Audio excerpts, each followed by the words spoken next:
True reports में आपका स्वागत है। दिन भर की खास खबरों के साथ मैं मुनव्वर आलम। कर्नाटक हाईकोर्ट का कहना है कि मस्जिद के भीतर जय श्री राम का नारा लगाना गुनाह नहीं है। कर्नाटक हाईकोर्ट ने मस्जिद के अंदर जय श्री राम के नारे लगाने के आरोप में 2 व्यक्तियों के खिलाफ दर्ज आपराधिक मामले को रद्द कर दिया है। कोर्ट ने कहा है कि इस घटना से किसी भी समुदाय की धार्मिक भावनाओं को आहत नहीं किया गया है। ये फैसला पिछले महीने सुनाया गया था, जिसे मंगलवार को वेबसाइट पर अपलोड किया गया है। शिकायत के मुताबिक दक्षिण कन्नड़ जिले के 2 लोग पिछले साल सितंबर के महीने में रात के समय एक स्थानीय मस्जिद में घुसे और जय श्री राम का नारा लगाए थे। सारण और सिवान में जहरीली शराब पीने से 4 लोगों की मौत हो गई है। 5 लोग अस्पताल में भर्ती है। सभी का इलाज चल रहा है। सभी की स्थिति गंभीर बताई जा रही है। सिवान में 3 और सारण में 1 आदमी की मौत हुई है। वहीं छपरा सदर अस्पताल में 2 लोगों का इलाज चल रहा है। दोनों की आंखों की रोशनी जाने की जानकारी सामने आई है। सदर अस्पताल में भर्ती मुमताज अंसारी के मुताबिक मुमताज को उसके भाई ने शराब पिलाई थी। देसी शराब थी, वो कहां से लेकर के आया था इसकी कोई जानकारी नहीं है। शराब पीने के बाद ही रात से हालत बिगड़ गई, आंखों की रोशनी कम होने लगी। आनंद फानन में अस्पताल पहुंचाया गया। एएसपी डॉक्टर राकेश कह रहा है कि जिसका इलाज चल रहा है, उन्होंने बताया है कि देर रात 3 लोगों ने शराब पी थी। उसके बाद सभी की तबीयत खराब हो गई। अब ये जांच का विषय है कि उनको क्या दिया गया था।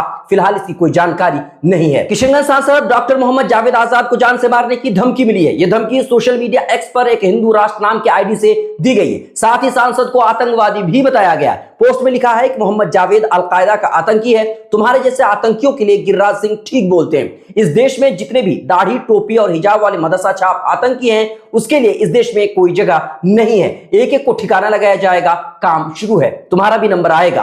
पोस्ट के बाद हिंदू राष्ट्र नाम के इस अकाउंट को सस्पेंड कर दिया गया है। इस पोस्ट के बाद सांसद जावेद आजाद ने खुद को जान का खतरा बताते हुए कहा है कि उनकी धार्मिक पहचान को निशाना बनाने की साजिश रची जा रही है। इसे लेकर के उन्होंने दिल्ली पुलिस पे शिकायत दर्ज कराई है और पोस्ट की गहन जांच के बाद आरोपी के खिलाफ कड़ी से कड़ी कार्रवाई करने की मांग की है। इसके अलावा उन्होंने प्रधानमंत्री नरेंद्र मोदी से अपनी सुरक्षा बढ़ाने की अपील भी की है। भागलपुर में मंगलवार की रात एक अधेड़ उम्र के शख्स को रसेल वाइपर सांप ने काट लिया था। वो शख्स उस सांप को गले में लटकाते हुए मायागंज अस्पताल पहुंच गया।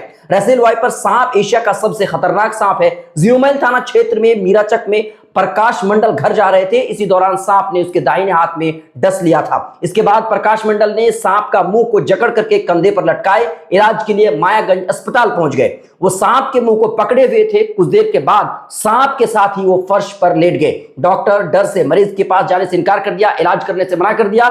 इधर इलाज में काफी लेट हो जाने के कारण मरीज की स्थिति गंभीर हो गई। फिलहाल इलाज मायागंज अस्पताल में चल रहा है। केरल की वायनाड लोकसभा सीट से कांग्रेस ने पार्टी की राष्ट्रीय महासचिव प्रियंका गांधी वाड्रा को टिकट दिया है। यह प्रियंका गांधी का पहला लोकसभा चुनाव होगा। चुनाव आयोग ने 15 अक्टूबर की दोपहर को 13 राज्यों की 47 विधानसभा और 2 लोकसभा सीटों पर उपचुनाव की घोषणा की थी। इनमें केरल की वायनाड और महाराष्ट्र की नांदेड़ लोकसभा सीट भी शामिल है।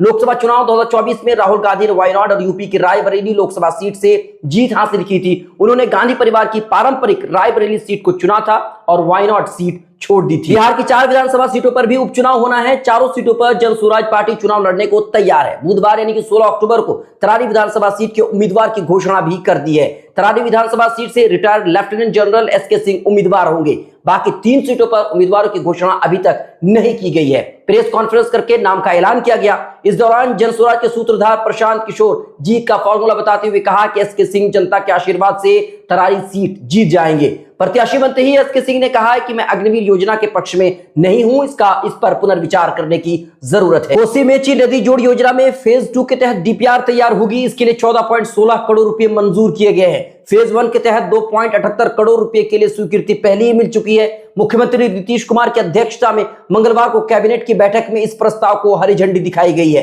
बैठक में 22 प्रस्ताव स्वीकृत किए गए हैं। कैबिनेट विभाग के अपर मुख्य सचिव डॉक्टर एस सिद्धार्थ ने बताया कि कोसी मेची परियोजना की डीपीआर तैयार होने के बाद काम शुरू किया जाएगा।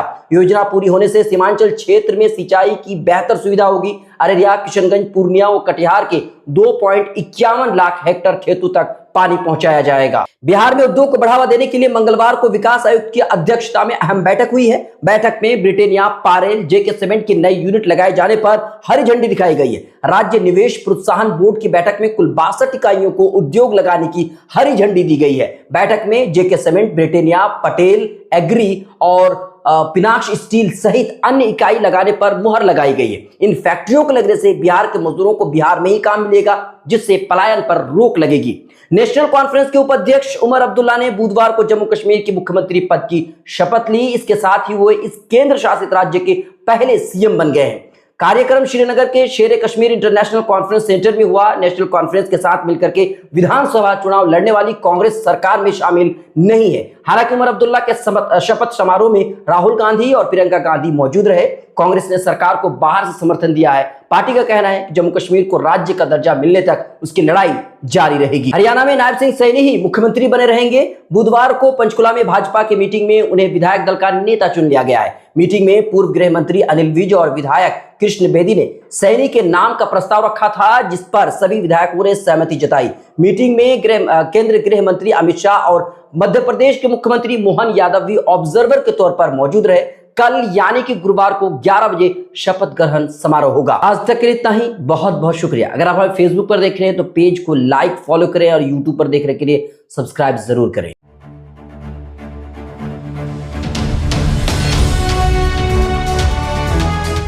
ट्रू रिपोर्ट्स, सच आप तक।